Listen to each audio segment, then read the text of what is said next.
하나님의 말씀입니다. 신약성경 빌립보서 4장 4절로 7절까지의 말씀을 드리겠습니다.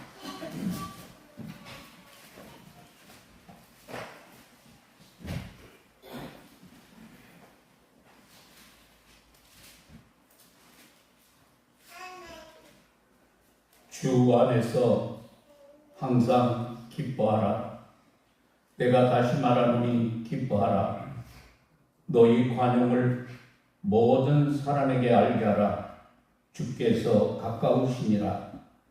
아무것도 염려하지 말고 다만 모든 일에 기도와 간구로 너희 구할 것을 감사함으로 하나님께 아뢰라.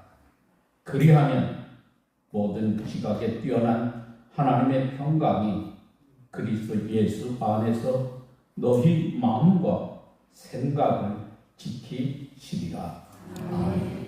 이것은 하나님의 말씀입니다. 이런 말이 있습니다. 기쁨이 없는 인생은 기름 없는 램프와 같다. 만일 우리 안에 기쁨이 없다면 아무런 존재도 의미도 가치도 없습니다. 우리가 행복을 이야기하는데 기쁨이 없으면 결코 행복할 수 없습니다. 곧 기쁨이 행복이라고 하는 것을 알 수 있지요. 그래서 오늘도 우리 모두가 너나 할 것 없이 모든 사람이 기쁨을 얻기 위하여 동분서주합니다. 여러분 잘 생각해 보십시오. 모든 사람이 열심히 기쁨을 찾아다니는데 왜 얻지 못할까요? 그 이유는 이 세상에는 참 기쁨이 없기 때문입니다. 그러니까 우리가 아무리 힘쓰고 애써도 참 기쁨을 발견하지 못하는 것이 당연합니다. 이게 바로 인생의 비극입니다. 여러분, 에덴이란 무슨 뜻인지 여러분 아시죠? 에덴은 기쁨입니다. 본래 기쁨은 창조주 우리 하나님께서 인간에게 주시는 선물입니다. 그런데 인류의 시조 아담과 하와가 범죄한 후에 이 에덴 동산에서 추방이 되면서 그 기쁨을 상실했습니다. 그러므로 우리가 참 기쁨을 원한다면 우리는 오직 하나님 앞에 나아가야 합니다. 참 기쁨은 인간 스스로 생산하는 것이 아니라 이 하나님으로부터 흘러내립니다. 그래서 우리에게 신앙은 중요한 것입니다. 신앙은 하나님을 만나 우리가 기쁨을 누리는 거예요. 어느 집사님이 도시에 출장을 갔다 합니다. 마침 출장 갈 시간이 주일이어서 교회에 예배 드리러 가야 하는데 어디가 어딘지 잘 몰라서 일단 이 집사님 택시를 잡아 탔습니다. 그리고 택시 기사에게 말했습니다. 나를 이 도시에서 제일 좋은 교회로 데려다 주세요.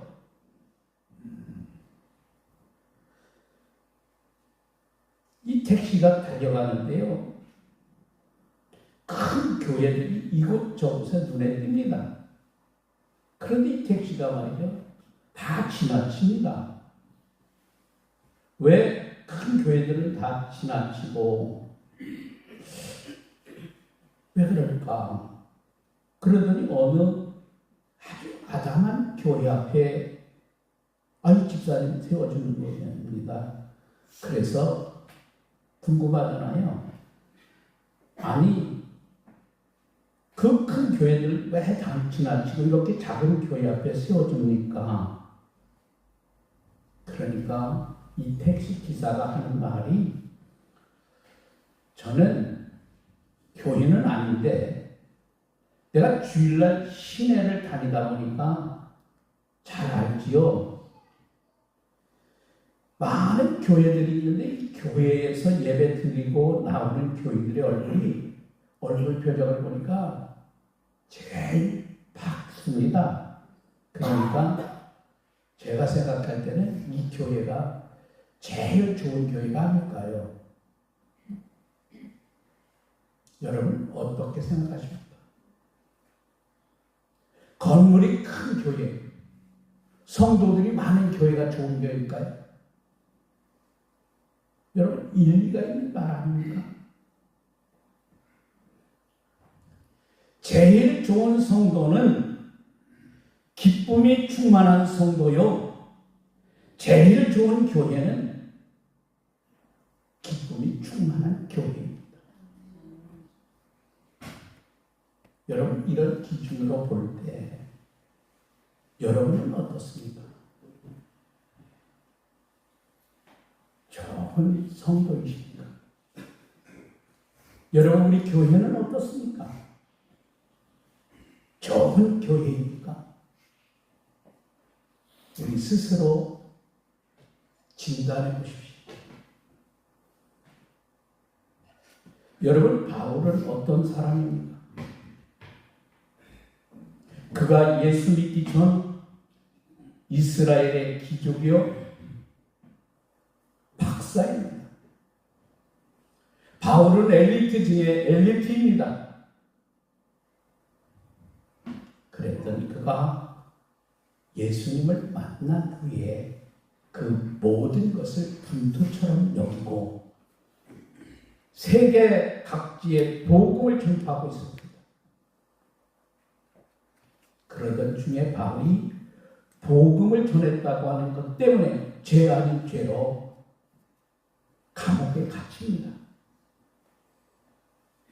세상 사람들의 기준, 세상 사람들이 보면 미쳐도요, 단단히 미친 사람이 바울입니다. 여기에 역설적인 진리가 있습니다. 예수님을 만나고 얼마나 큰 기쁨이 넘쳤는지 바울은 가만히 앉아 있을 수가 없었습니다. 많은 사람에게 그 복음을 전하지 않고는 견딜 수 없는 뜨거운 마음이 이 바울에게 있었습니다. 예수님을 만난 후 그리고 하나님을 만난 후 얻어지는 기쁨은 세상이 주는 그 어느 기쁨과 비교할 수 없어요. 너무너무 좋은 것입니다. 세상의 기쁨은 육신적입니다. 일시적입니다. 세상의 기쁨은 외적인 조건에 따라 생겼다 금세 사라집니다. 우리 하나님 주시는 참 기쁨과 전혀 다릅니다. 하나님이 주시는 기쁨은 영적입니다. 그리고 영원합니다. 그래서요 다윗이 이렇게 노래합니다. 시편 4편 7절에 보니까 주께서 내 마음에 두신 기쁨은 그들의 곡식과 새 포도주가 풍성할 때보다 더하리이다. 이 다윗이 살던 시대가 농경시대이니까 곡식과 포도주가 풍성할 때라 말했습니다. 이것을 여러분 요즘식으로 말한다고 하면 이런 말입니다. 돈을 엄청나게 벌거나 내가 직장이나 있는 몸담고 있는 데서 승진하는 등 성공한 때를 같습니다. 여러분 돈을 많이 벌고 내가 자리에서 승승장구할 때 얼마나 여러분 기쁩니까? 당연히 기쁘지요. 하지만 그 기쁨은 어디까지나 육신적이요 일시적입니다. 반면에 주님이 주시는 기쁨은 마음속에서 솟아나는 영적 기쁨입니다. 이런 기쁨을 가르쳐서 바울은 뭐라고 표현합니까? 여러분 빌립보서 오늘 본문 4장 4절에 주 안에서 in the Lord 주 안에서 기쁨이에요. 이 주 안에서라고 하는 말은 예수님과 신비로운 연합 관계를 맺고 있는 상태를 의미합니다. 예수님이 나를 위해 십자가에 대신 죽으셨다가 부활하신 구주임을 믿을 때 여러분 이러한 관계가 생기는 거예요. 성령이 맺어주시는 영적 관계입니다. 그 가운데 하나님과 연결되어집니다. 그래서 하나님으로부터 영적인 기쁨이 내 영혼에 흘러 들어오게 되는 거죠. 사랑의 원자탄 손양원 목사님 남긴 글 가운데 예수 중독자라고 하는 시가 있습니다. 나 예수 중독자가 되어야겠다. 술 중독자는 술로만 살다가 술로 인하여 죽게 되는 것이고, 악편 중독자는 악편으로 살다가 악편으로 인하여 죽게 되나니, 우리도 예수의 중독자 되어 예수로 살다가 예수로 죽자. 우리의 전 생활과 생명을 주님을 위해 살면 주같이 부활된다. 주의 종이 주만 위에 일하는 자 되고 내일 되지 않게 하자. 여러분 세상에는요, 술 중독자, 게임 중독자, 일 중독자, 도박 중독자, 별의별 중독자들이 있어요. 왜 그럴까요? 진정한 예수님을 만나서지 못하기 때문에 그런 거예요. 그런데 오늘 사도 바울이야말로 예수 중독자입니다. 그는 복음을 전하다 감옥에 갇혔지만 감옥에 갇힌 그래도 기뻐했습니다. 제가 가끔 청주 교도소를 가잖아요. 교정용이라. 여러분 교도소 갈 때 그냥 들어가는 게 아니에요. 여러분은 그럴 경험이 별로 없을 거예요. 저는 1년에 몇 차례 있는데요. 여러 번 가요. 예배 드리러 가는데도요. 주민등록증 다 내야 되고, 그리고 내 마음대로 못 들어요. 교도관들이 지문 딱 패야 문이 열립니다. 그 과정을 여러분 몇 개 과정을 거쳐야 예배 드리는 예배 장소 갈 수 있어요. 나올 때도 마찬가지. 들어갔으니까 그냥 나오는 줄 아세요? 아니에요. 핸드폰 다 놓고 그냥 성경책하고 주보만 가지고 들어가는 거예요.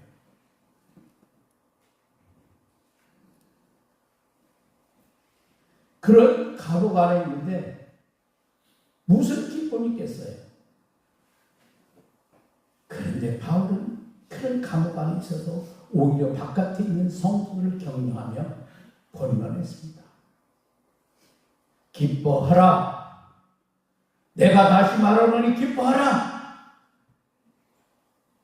여러분 바울이 그게 가능했던 것은 그가 참 기쁨을 누리는 비결을 터득했기 때문입니다. 빌립보서 4장 11절, 12절, 13절 내가 궁핍 답답함으로 말하는 것이 아닙니다.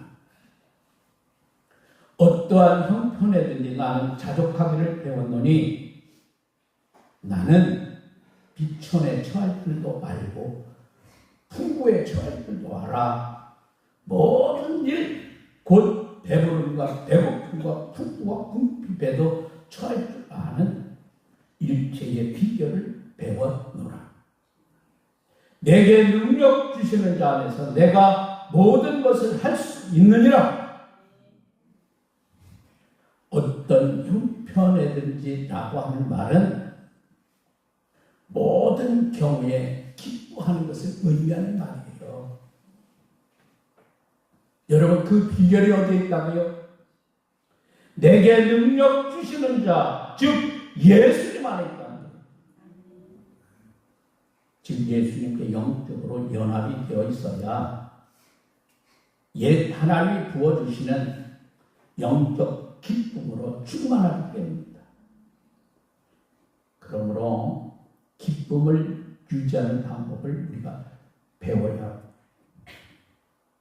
바울은 주 안에서 항상 기뻐하라 말씀하기에 그렇게 하려고 하면은 관용의 마음을 가져야 하고 감사의 기도를 드려야 한다고 강조합니다. 여러분, 우리가 살다 보면요, 인간관계에서 상심하는 경우가 많이 생깁니다. 갈등과 불화, 미움과 증오가 생길 수 있어요. 그러면 여러분, 기쁨이 상실될 수 있습니다. 바울은 이것을 방지하기 위하여 어떻게 하라고 우리에게 말씀합니까? 여러분, 오늘 빌립보서 4장 5절의 말씀을 보십시오. 너희 관용을 모든 사람에게 알게 하라. 주께서 가까우시니라. 이 관용이라고 하는 말은요, 한마디로 넓은 마음이에요. 주께서 가깝다는 말은 재림이 가깝다는 거예요. 종말이 가깝습니다. 우리가 살아갈 날이 길지 않다는 뜻이에요. 주님을 뵙게 될 텐데 주님이 다 하시고 판단해 주실 텐데 마음을 좁게 먹고 힘들게 살지 말라는 거예요. 그러면 주님이 주시는 기쁨을 우리가 빼앗기지 않습니다. 성 프란시스가 제자들과 함께 어느 날 마을을 지나가고 있습니다. 그런데 한 여인이 이 물동이에 물을 지고 가는 거예요. 가만히 뒤에서 따라가서 보니까는 물이, 이 여인이 지고 가는 이 물동이에 물이 하나를 넘치지 않는 겁니다. 신기하잖아요. 그래서 그 비결을 물었더니 이렇게 대답해 줍니다. 물 위에 막대기를 얹어놓으면 출렁이지 않지요. 그 말을 듣고 프란시스가 큰 깨달음을 얻었다는 거예요. 아, 나의 출렁이는 마음에 십자가를 얹어놓으면 되겠구나. 또 우리 마음에서 염려가 생기면 기쁨을 빼앗기기가 쉽습니다. 여러분, 염려를 없애는 특효 약이 뭘까요? 오늘 그것을 성경은 답을 우리에게 주고 있죠. 감사 기도입니다. 여러분, 빌립보서 4장 6절의 말씀을 보세요.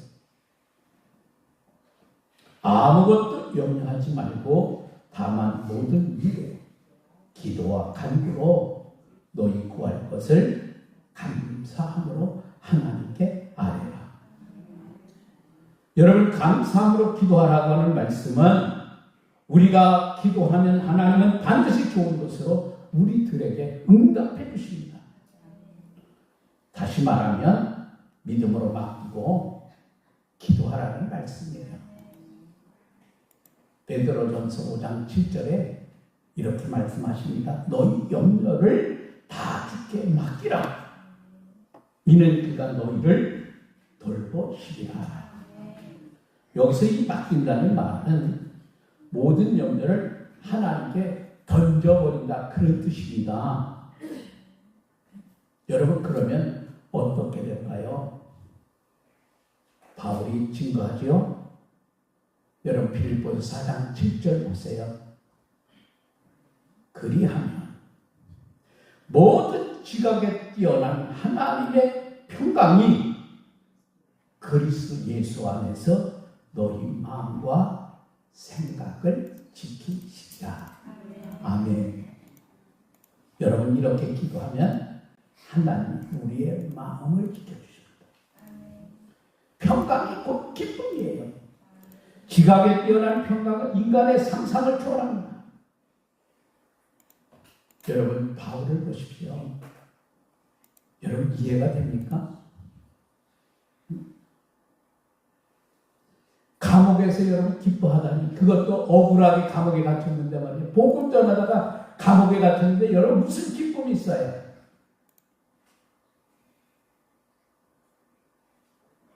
거기다가 감옥 밖에 있는 사람들에게 기뻐하라고 권면하고 있다니까. 여러분 이게 지각에 뛰어난 평강입니다. 사도 바울은 자신이 몸소 기쁨의 삶을 누리고 기쁨의 증인으로 살아가는 모습을 보여주고 있는 것이지요. 바울이 빌립보 감옥에 갇혔을 때도 마찬가지였습니다. 복음을 전하다 애매하게 갇혔지만 바울은 슬퍼하거나 짜증내지 않았습니다. 일본에 깜빡이 신인 미즈노 겐조라고 하는 사람이 있어요. 이 사람이거든요. 잘 보십시오. 뒤에는 어머니고요. 누워있는 거예요. 이 사람이 미즈노 겐조인데요. 이분이 11살에 이지를 앓다가 고열로 전신마비가 됩니다. 말도 못하고 그저 귀로 듣고 눈만 깜빡입니다. 그래서 깜빡이 쉬니 눈만 깜빡깜빡 하는 거예요.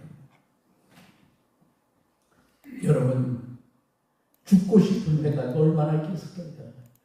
죽고 싶어도요 자기 스스로 죽을 수도 없어요. 그저 귀로 듣고 눈만 깜빡입니다. 하루하루 사는 게 지옥이고 여러분 고통이에요.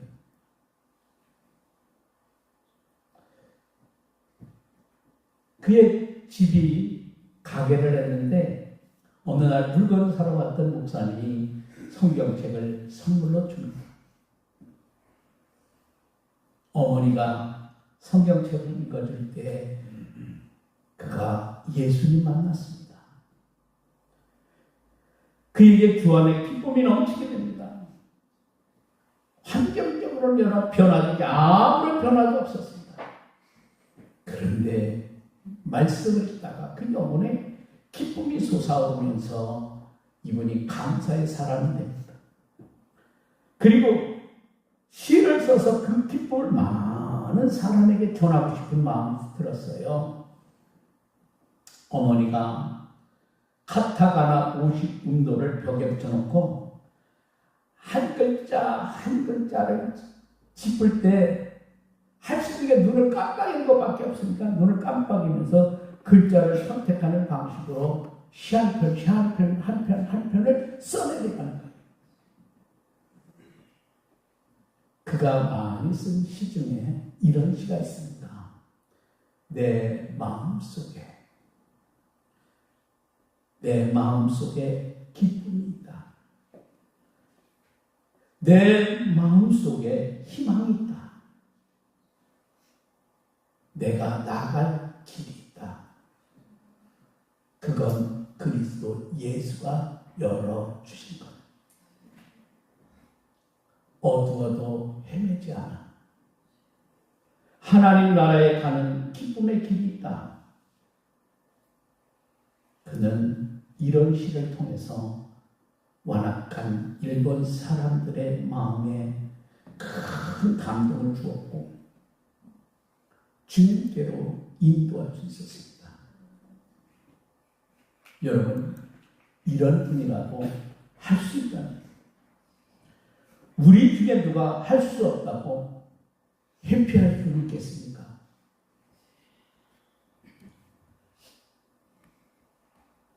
여러분, 주 안에서 참 기쁨을 발견하셨습니까?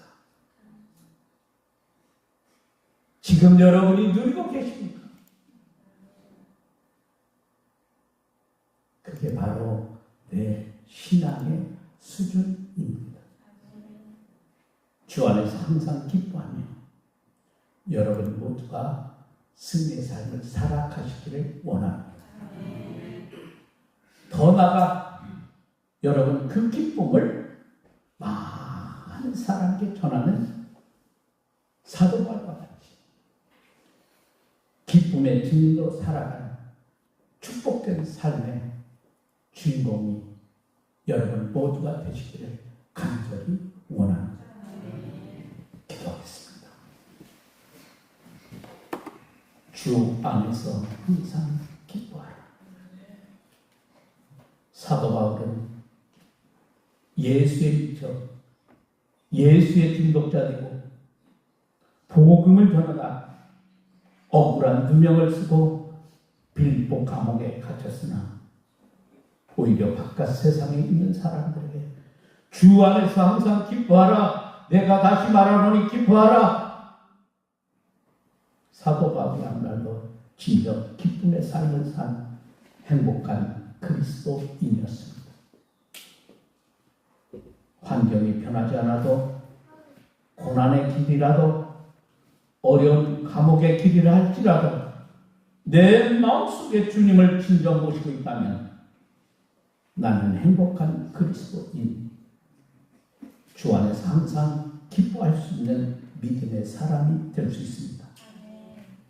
오늘도 하나님께서 우리를 사랑하셔서 사도 바울의 말씀을 통하여 하나님의 말씀을 들려주셨고 그의 삶을 통하여 깨달음의 지혜를 주신 줄로 믿습니다.